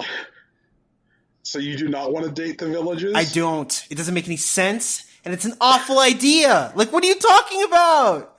Ah! Whatever. But they're cute. And little cute Vikings and little cute villages. Yeah, I'm not down, Brian. I'm not in. You're not going to sell me on this. I'm sorry. Did you click the link? I looked at it before we started this podcast. Okay. And you're still not charmed? Absolutely not. No. I just... I don't get it. That's fine. I think that's allowed. I think it's a fair thing that we just happen to disagree on certain things. I think that's a reasonable way to be friends, Brian. That's fine. That's fine. This is one of those things where, like, I'm just confused at this game not having the appeals. Sure. And that's, I know that I have certainly been on the other side of that equation. I have been on record on this show calling Mario Party a war crime, which is a perspective that my co-hosts do not share. Correct. But I would have thought that Doki Doki Ragnarok did the thing, so I'm very surprised that it does not do the thing. I'm pretty sure Tegan will still like it, and we already know your stance on it, but I am not down. I don't appreciate it. Like, I mean, you seem to come for it, like, almost with that Cobra Club rage. Like, just... Cobra Club was more of a function of the time. That might be where we are right now. That's a whole other thing. But, Jesus. Like, I know that in, like, the oak barrels of age, you have come to, like, reconsider your Cobra Club rage and be like... Cobra Club is a fine video game. There are people that will enjoy it. I did not know what it was, and I wasn't prepared for it at the time, and I played it on my birthday, which I did not plan for. So I was unreasonably upset about it. Oh, man. That's kind of fantastic. Yeah, sure. Okay, so apparently Doki Doki Ragnarok's a big no from Rocky. Correct. Can't believe the world would be a better place if you said Pillage Me Senpai. God damn it. That is definitely not the sign of a better world, Brian. Pillage Me Senpai? Whatever. You have, like, three games left, I think. Played a game called Unmaze. And this is a, like, adventure game where you are a person who is outside of a maze and you have this crystal that allows you to communicate with your boyfriend who is trapped in a maze. And if you enter darkness, your brother who is trapped in an entirely different maze. So the thing is that Unmaze uses the camera in your device to actually check for ambient light level. And so you actually do need to move from light to dark. So, like that light sensor GBA game I can't remember right now. Yeah, which was a Kojima game. Oh, yeah, it was actually. Yeah, so you're doing that, and one of the things that you have to do is, like, you have to balance your time between these characters, and, like, that's reflected on screen in, like, a moon icon, like a waxing or waning moon. And it starts out as like a half moon, showing that, like, the time between the two isn't balanced. But as you spend more time with one or the other, that'll, like, unlock, like, various, like, gameplay possibilities and, like, story material. And you're like, okay, like, because you've been spending so much time with your brother, then now there's, like, things are going differently with your boyfriend and vice versa. And, like, they're in these labyrinths where they encounter monsters, and you have to, like, help them through the combat situations, or they encounter puzzles, and you have to, like, help them figure out how to solve the puzzles. And you have to, like, calibrate what the game believes is light and dark when you're starting. You're like, okay, like, what will be light, what will be dark?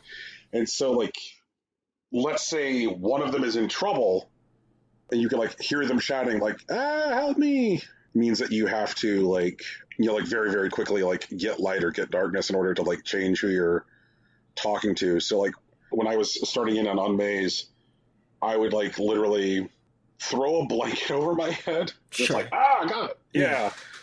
And I'm finding it to be like really, really engaging. I'm really surprised that honestly that this was not part of the Tribeca showcase. The developer art experience like receives a lot of like museum funding and government funding from France. This is a game which is like functionally being produced as a non-commercial object because its development was like produced in this space where like developers did not have to worry about like their game making money. And like that's really what these devs release, which are games where developers had the latitude to make a game without having to worry about like the commercial viability of it. And like a lot of times like what that results in are like devs playing with stuff that like uses like all of the limits and functionality that phones have to offer as devices. And so like putting out a game which does that thing that Boktai did on the GBA seems cool. I do not know if it's available for Android. It probably isn't. Yeah, that seems like a yeah. But if it is, and you're like, oh, well, like I guess first I'll say like, if you're on iOS, it's definitely worth picking up. But if it's not, oh well, I guess you missed out. Damn rip. Yeah, and I think I've got just 2 left. Demon Turf. Oh, Rocky, I cannot wait for Demon Turf. Holy shit. For sure.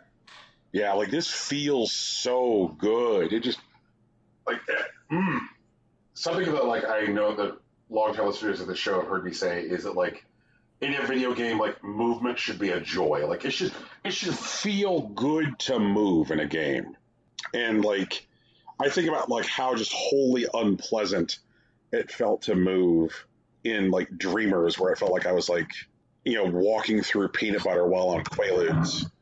Or honestly, it's something which I didn't even really bitch much about was like just the traversal sex with the devil was like incredibly unpleasant. It just felt bad to walk around in that game, which had a lot to do with like uneven terrain, which you couldn't walk directly over, and then bad lighting. So you kept on having moments where you're like, why can't I walk forward? But in Demon Turf, oh man, every bit of movement is absolutely fucking awesome. It's a very satisfying double jump. Like there's a fantastically satisfying air dash, and like the way the game puts together teaching you about the movements, like they definitely do good layered learning where they're like, okay, now we're going to teach you about air dashing because we just taught you about double jumping, and we're going to teach you how like the two conflict with each other and the limits of them. And I just think about how like Larcenauts effectively doesn't teach the player anything about how like the moment to moment of the game happens, and Demon Turf is just like right in here like, okay, here's all the stuff you're going to do, now here's how to do it, now go do it. And how good that felt. One of the other things I say on the show over and over again is I have no objection to when a game kicks my shit in, just so long as when it kicks my shit in, it feels satisfying to do so. Like if I'm having fun while my shit is being kicked in, then no problem. Fine. You know, like, but so many games like fall short of that mark, and like getting your ass kicked doesn't feel good. Demon Turf, Rocky, even when you're losing, you're winning in Demon Turf. Sure. Yeah. The character designer is exactly as like cute and charming as estimated from like the trailers. Like once you actually get in there and start like hearing some VO and seeing characters interact, like this is a great game. And it turns out I miscounted because there are 2 left. BROK the Investigator. BROK the Investigator is a combination of 2 genres of game that I would not suspect that somebody would necessarily try to combine, but they've gone for it and they have succeeded with great gusto. This is a combination of a classic LucasArts style adventure game, like a Scum Engine game, like Norco, and a side-scrolling brawler, right, like Final Fight. So this is your Scum Engine brawler, and Rocky, I've never felt so seen. Because Someone's like, hey, Brian, did you know that sometimes they can put peanut butter into chocolate? Rocky, they put the peanut butter in my chocolate. Congratulations, my guy. Yeah. So, feels very good. You are this, like, private detective alligator. Game opens up with, like, a dream sequence, which kind of, like, sets the table for, like, both styles of, like, gameplay, where you're in a burning building and you're trying to escape this burning building, and you come across these, like, robots that you have to fight, and eventually you come across, like, a woman who it's apparent that, like, BROK knows, who's, like, trapped under, like, some fallen debris, and you're trying to, like, rescue her using, like, standard adventure game stuff. And this is the moment where, like, I guess the demo reveals that this is a dream sequence. And I don't feel bad about spoiling a demo, because you know what? It's the fucking demo. Like, obviously, it's the very beginning of it's the appetizer for the game. You know, like, this is the first 20 minutes of the game. At which point, like, the woman's like, oh, BROK, you're not going to be able to get me from under this bookcase. You weren't able to get me out before. I died, BROK, because you didn't save me. You're like, at which point your character wakes up, and, like, that's how you find out that this has been a dream. Someone tells you that, like, you're the reason that she's dead. And you wake up and you're this, like, alcoholic alligator who's a private investigator. And it has, like, strong noir vibes. The punching feels good. The puzzling feels good. It feels like it's no effort or undue issue to, like, switch between the two. It feels good to do the puzzling. It feels good to do the punching. And, like, the transitioning between puzzling or punching never feels awkward. Yeah. Really love the look of it, too. Like, it reminds me visually in its color palette choice of Day of the Tentacle. Looks a lot like Day of the Tentacle. The last game is a game which is in full release, that entered full release the week of E3. Right. And I saved this one for last because here is a game that when it comes time for Game of the Year is, Rocky. You gotta play Chicory. Yeah, okay, sure. Mechanically, it feels like it's doing something new in a big way. The way that the mechanics directly inform the emotional narrative is also fantastic. I'm a big sucker for, like, when it feels like the mechanics and the story that they're trying to convey feel like they belong together. And, like, a lot of times they're either discordant, or at best one is in service of the other. They don't really feel like they're really effectively married. But Chicory feels like these mechanics are the best fit for this story. And the way it tells this story is just, like, so winning. The narrative vibe, like the way that the characters talk, the way the story unfolds is, man, okay. I'll say this. The most Earthbound game this year wasn't at the Mother Direct. It's Chicory. Okay. Yeah, like, the way this game talks to us as players is just the most Earthbound thing I've experienced. Like, so much so that, like, there are some moments where they, like, kind of, like, pay homage to the notion of, like, calling home to your parents. You don't, like, call home to your parents to save in Chicory. You call home to your parents to get a hint. So the phone is always answered by your mom, and your mom gives, like, very, like, general vague hints. If you're just like, I'm looking for a vague hint about what I should do next. But you can see when your mom is on the phone with you, this hand, this little, like, animal hand, slowly reaching into frame, just, like, grabbing for the phone, just, like, his arms swaying up and down.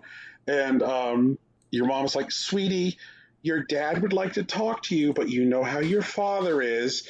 He has a tendency to over-explain things. And so, like, your dad is, like, very much like, I'm completely lost. Those vague hints did me no good. What should I do next? I just wanted to see what it was like if I talked to Dad once. And he just, like, he hops on the phone and he's always like, He's like, let me tell you what's going on. And, like, he walks you through things explicitly. But the dialogue, like, the one time I did it was, like, going into the game's first boss fight, which is when you're in this, like, giant scary tree and there are these eyes. You have to paint the eyes in order to defeat them. And your dad, like, he's got all this explicit dialogue telling you what needs to happen next. But then they just, like, layer in some of that, like, sweet writing that sounds like so much like it could be written by like Itoi or something straight out of Undertale. He's like, all right, and you know what?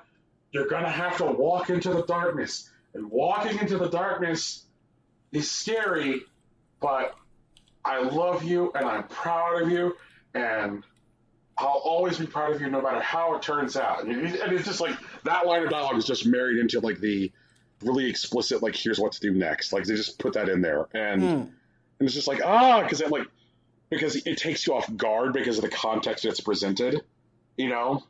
And it's just, so it's very disarming in that way. And they make your dad a raccoon. And so like he's kind of like the rascal that like interrupts the normal flow of play. Everyone in Chicory is very, very sad. Like lots of depressed characters in this game. Chicory is not the main character. Chicory is the person who was the previous painter. Like there's a lineage of like painters who have the brush, and like Chicory has like abandoned her role as the painter. And so there's like the enormously like sweet scene where like your character, who is like the janitor of the painter's tower, so she like your character like sweeps up after Chicory, and they're trying to convince Chicory like, no, Chicory, you have to save the world. And Chicory's just like, whatever. No, I don't want to save the world. And your character is like struggling with like, I don't think I'm good enough. I don't think I'm good enough to save the world. Nobody wants me to save the world. I'm not going to do a very good job. This is a game where like everybody's like vulnerabilities are on full display, and characters feel very fragile, and characters feel very real in the way they're written, in that like wonderful way that like Itoi wrote. And it was very, very striking, and the characters are beautiful. The world is intriguing. Mechanically, it's satisfying. I think that when this thing comes out on consoles, it's just going to blow up. Like I could see this thing being like a huge, huge hit on consoles. I'm honestly surprised that they didn't like prioritize consoles earlier in their development cycle, but like this is going to be a gigantic ass hit. Like it's already getting like a pretty large amount of press, but I think that press is only going to get wider. Like I am in love with this game. It's something really, really special. Strong recommend. For sure. Have we somehow reached the end of a show? Yeah, this is actually the last show. It's a shame that Tegan couldn't be here to see it, but she'll probably be at its burial. Once again, all former episodes of Impossible Coin can be found wherever you find podcasts. The music that birthed and will eulogize this show was designed and created by Big Sach. You can find his work on SoundCloud at soundcloud.com/BigSachNJ. If you want to talk to him on Twitter, you know, because he's been on the show with us a couple of times, you want to get another perspective on the history of Impossible Coin, you can find him on Twitter at Hillary_Swank. However, it's probably not the best idea to ask Laura Moran about Impossible Coin. I mean, she designed her logo, but we don't really hang out with her that much. But she still does really good work. She has a very full schedule, so maybe donate to her Patreon. She does good business. And I'm not sure about the future of our Patreon, but it's going to be around. And if you want to support us, it'd be a good idea to support us there at patreon.com/Impossible Coin Podcasts, where you'll find our archive of artisanal show notes, bespoke watch-alongs, and audio essays about things that we care about. And you can also find us on social media. I'm on Facebook and Instagram. Brian's on Twitter. Tegan's on Tumblr.